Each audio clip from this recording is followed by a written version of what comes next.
अतीक अहमद और उसके भाई अशरफ अहमद की हत्या को लेकर पुलिस की जांच जारी है। पुलिस के शक की सुई गुड्डू मुस्लिम की ओर जरूर घूम रही है। हालांकि तीनों शूटर्स ने अब तक की पूछताछ में कोई बड़ा खुलासा नहीं किया है, लेकिन पुलिस को ये बात अच्छे से पता है कि जिस तरह से इस घटना को अंजाम दिया गया था, हथियार मुहैया कराए गए थे, उससे जरूर किसी चौथे आदमी के इसमें भागीदारी होने की बात सामने आ रही है।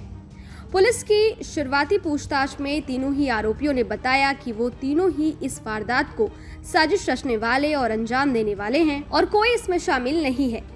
लेकिन पुलिस की ये बात गले नहीं उतर रही है। ऐसे में एक नाम जो सबसे ज्यादा चर्चा में है वो है गुड्डू मुस्लिम का।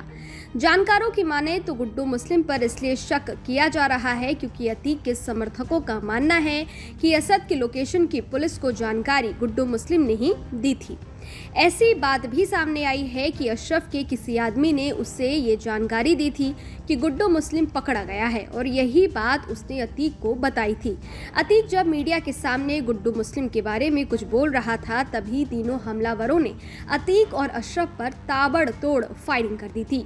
तीनों आरोपियों ने मौके पर ही सरेंडर कर दिया। पुलिस अब तीनों की CDR यानी कॉल डिटेल रिकॉर्ड जुटाने में लगी हुई है। दरअसल तीनों ने नकली आधार कार्ड दिखाकर सिम खरीदे थे, जिससे सिम लिए और कॉल पर इस वारदात को अंजाम देने की साजिश रची। अब पुलिस उसी नंबर की जानकारी और कॉल डिटेल्स निकालने में जुटी है, क्योंकि पुलिस अभी भी ये मानने को तैयार नहीं है कि वो 3 आरोपी हैं जिन्होंने अतीक और अशरफ की हत्या की पूरी साजिश रची और उसे अंजाम दिया। इसलिए पुलिस दूसरे चरण की पूछताछ में जुटी है।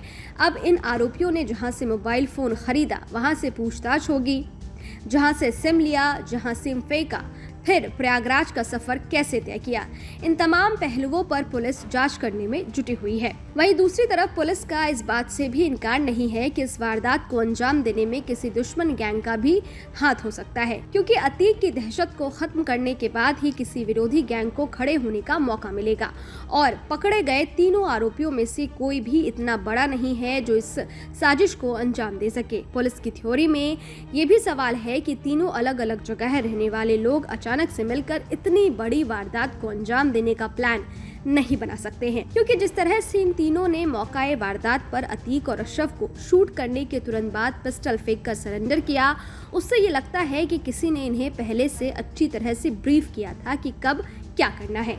Bureau report, news nation.